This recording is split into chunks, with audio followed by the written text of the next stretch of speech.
Hello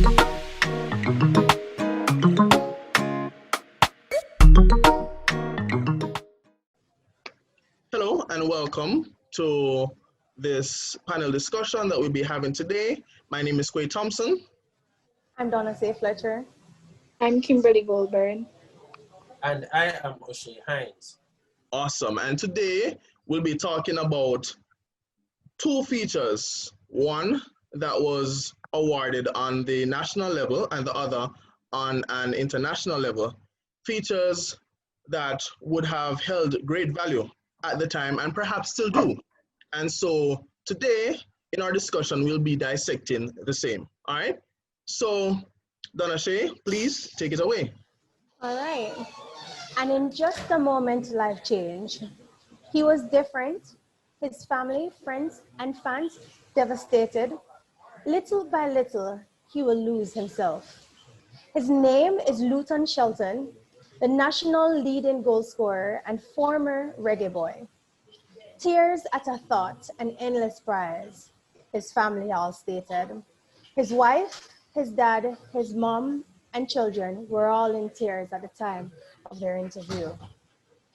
The local media house, Television Jamaica, Center Circle, was noted for breaking the story of Mr. Shelton's diagnosis of ALS in 2018, an incurable neurological disease that attacks one's brain cells and spinal cord.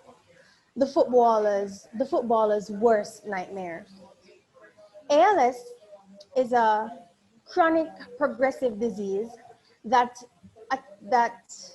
degenerates the central nervous system and affects one's ability to control voluntary action. Mr. Shelton was sick for a while. That's what was discussed in the feature. However, him himself did not know what was wrong with him. It was not until July of 2018 when he was rushed to the ER by his wife, where he was told that he was sick. Well, he was already sick, but more tests were done and It was confirmed that he was actually diagnosed. He was with ALS. Right. Now, what was seen when he was taken to the ER was the fact that he was drooling from the mouth. Oh. Now, at that point, the doctor told his wife, Bobette, that he was on the wrong medication. Now, what Mr. Shelton is sick with mimics several diseases. It's very hard to point a finger on it and say, okay, this is ALS, and not everyone is familiar with it.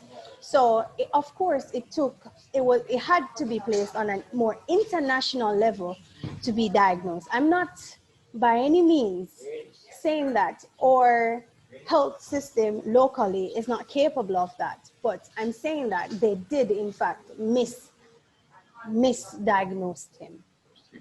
All right. A very sad, touching, and life-changing story. And it was more than just a story for Mr. Shelton and his family. It was actually, a life-changing experience, right? But before we dig into that, I just want to make mention of the fact that I applaud the sports team at TBJ Center Circle for actually putting together this documentary. Quite interestingly, it was already featured by the Gleaner and, the wider public. They requested a follow-up of the feature. Yeah, because the story had that much impact. It was that important, and persons wanted to know, in a more detailed way, the experience that Mr. Shelton was, having. And so the documentary was well composed, I'd say, right? I'd say too. Right, exactly. It had newsworthy elements, right? Because even the news values, impact, prominence, proximity, and currency at that time, of course, was highlighted. Prominence, given the fact that accuracy. Right, exactly. Accuracy, clarity. Right, exactly. And the prominence in this case is, of course, as a result of the fact that Mr. Shelton is, or was rather, a Reggae Boys player, right? Well Leading known. leading No, in Jamaica, we're a football nation. No? We Exactly. hold our reggae boys dear to our hearts. Right. Sports is a culture for us, and he was well known for his contribution to, our sports fraternity, right? And so the story had impact because of his fans. His fans, as was mentioned in the story, they were concerned whenever they saw his family, in the streets or on any given occasion. They were wondering, they were asking, where is Mr. Shelton? Where is he? We haven't seen him in such a long time. And they were May I concerned. add to that, Quaid? May I add Sure, to go ahead. that? The fact that they actually tried to keep it out of the media for so long. Right, Because, I mean, it is such a challenging sickness, well, right, disease, that is affecting his speech. He can barely walk. His wife has to translate for him. So right, that he was, I would say, conscious of what he was going through. And right, because of that, they kept it from the media for a while. So it's good for you to state that the fans were extremely concerned, right. because that's the only reason why they actually decided as a unit to come forth and tell the public what was going on. Exactly. You know? remember ALS. Do you remember the ice bucket challenge? Right, Yeah, Yeah. that was one of the first reasons why it was established. The ice bucket challenge because of the ALS, right? And right, to see somebody that we know so personally as an individual, as a friend. Because if you are my age group, well, you must know Luton, the Shelton, isn't it? Like, right, and Shelton Harbour View. If it's not Harbour View, you're talking about Jamaica team, isn't it? right, Like, and to see him in a space where he was not in the best of health, right. and he couldn't, or it was much harder for him to reach out to the people that he knows who love him to express his level of emotions. Like, yeah, Yeah. that part there, that part there. Yeah, indeed, Yeah. indeed. Yeah. That's true. That's so true. That's so true. It's it was a very interesting story, right? And I think that one of the things that was very much highlighted, and it stuck with me personally, was the fact that you know he has a very supportive family, right? Come on, your wife, nice. Yes, right. Because Yes. Yes, his she is. wife is right. His wife, in many instances, was the one who was, as you mentioned, O'Shea, translating. On what we couldn't understand. Oh, Dana, she mentioned that, right? Okay, right. So she was actually translating what we couldn't understand, right? Even Yeah.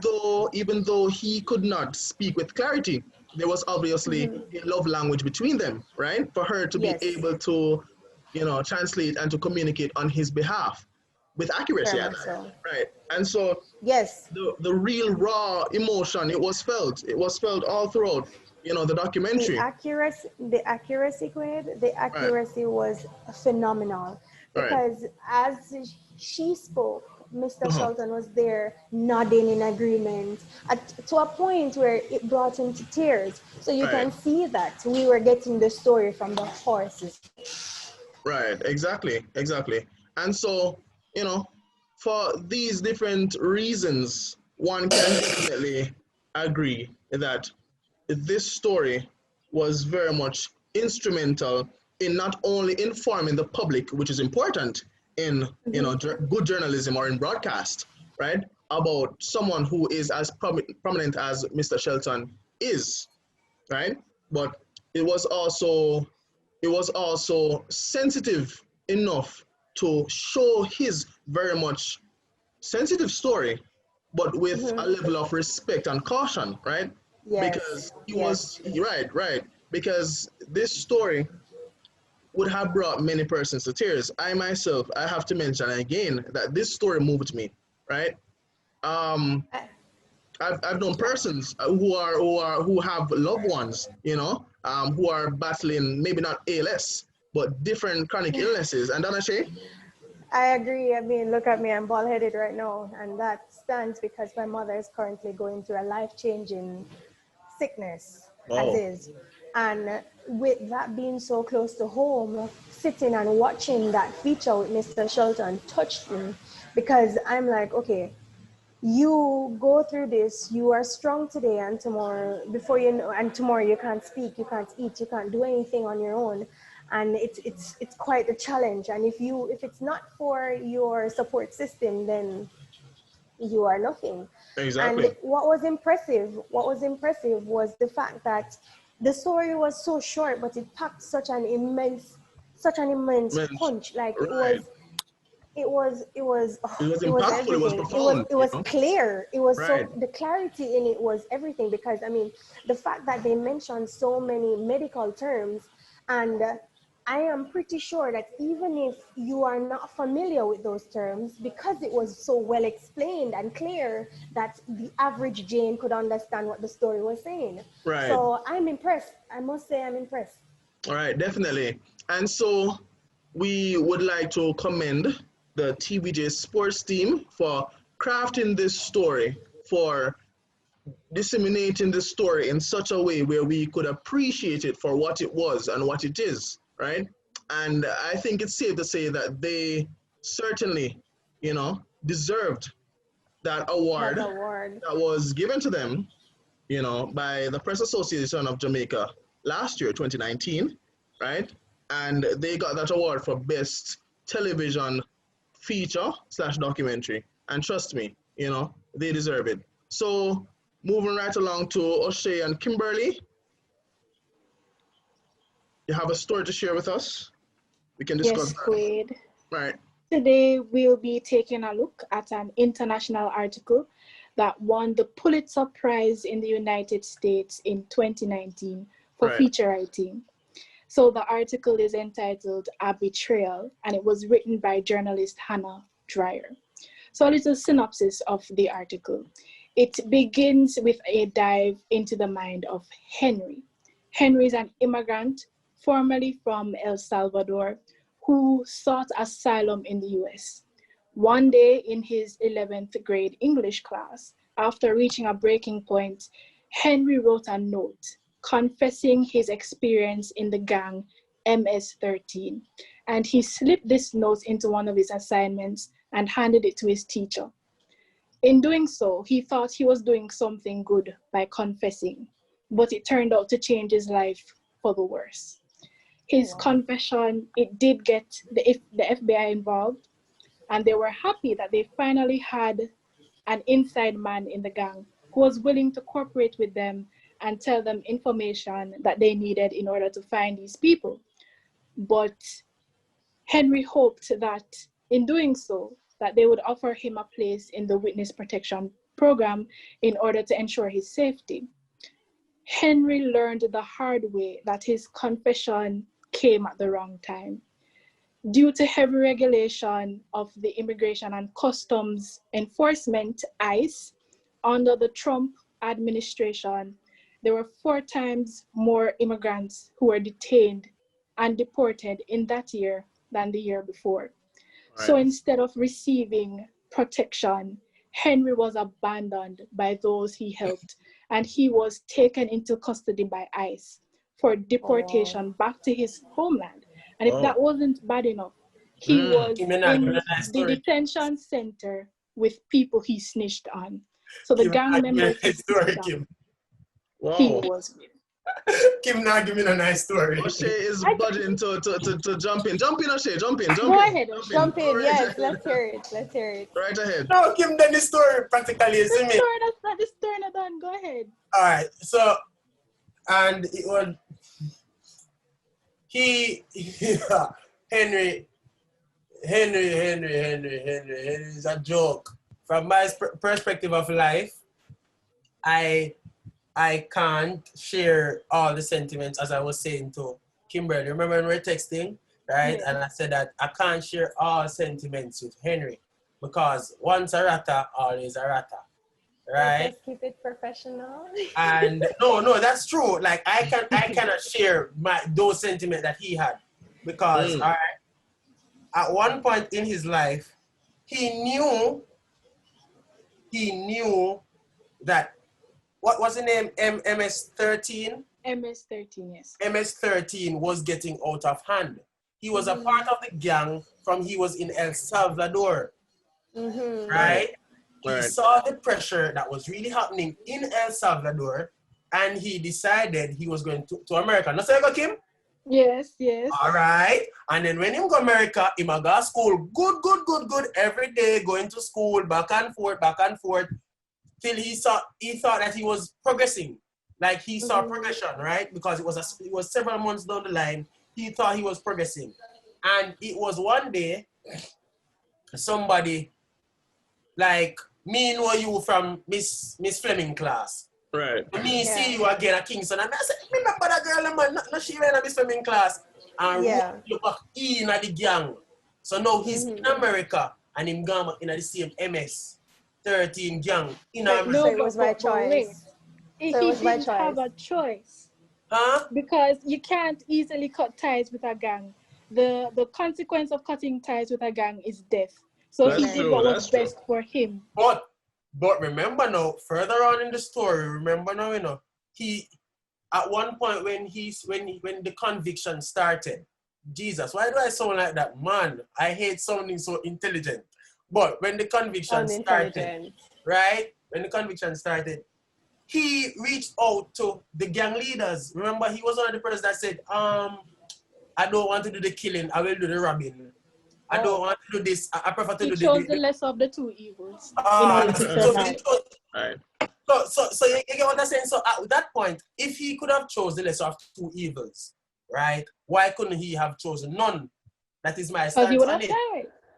All right, look again, right? Remember in the passage, right? There was one particular part that he said that according to the rules of the gang, if they found out that you were hiding, right, then they would come for you and beat you up. Right? And he did receive a beating. Yeah, man, rain fist and kick on you. But if you had gone to them and explained yourself, then it would be a different scenario. Remember, he said that, you know, but he wasn't really thinking, I would say. And then further on in the story, there was this girl that was coming from school one evening. And I don't know if you have ever listened to this, there is this comedy thing on YouTube called Voodoo Child, right? With Eddie Griffins. And he was saying that one of the persons were like the people on the east side would say east side, and the men on the west side would say west side, right? So like a girl was coming from school and she was like west side, this was like west side, and like that was the end of her. Like Henry took it to heart, and that was the end of the girl. Like so, he is not that he was a saint. Right. Okay. No, he wasn't a saint. He was a bad boy. It's just that as old people would say, so it's karma? Are you saying it's karma? And not even would say karma. Old people would say, when you dig one pit, you must dig two. Oh, when you dig two graves, right? One for yourself too. Dig two graves. Because brother, basically, I kill off the people, you know. Cool. And then now, in this side say, all right, I want to stop because I have conviction in my heart. And then what happened, bro? He got immunity, you know, because they told him, rat on everybody, I am going to give you immunity. Yeah. But then, in the same time, a legislation was passed. Right. A bill was passed by the senators and the entire legislation. John Osa cars that teach me about American system, yeah, right? And them say, oh, them are going for everybody when they forget the port. Once once water can touch the ice, them are drink the drinks. You see me, like them now run no joke at all. And that's so come him get take away. You see me, so I just the lesser of both evils, I would say, or the greater of both evils. But once a rata, always a rata. But despite your feelings about Henry as a person, you can't deny the fact that the writer of the article, they try to put the reader in the shoes of Henry. So not only do you see Henry as a bad boy or a saint, you see all the wrongdoings that he did, you also saw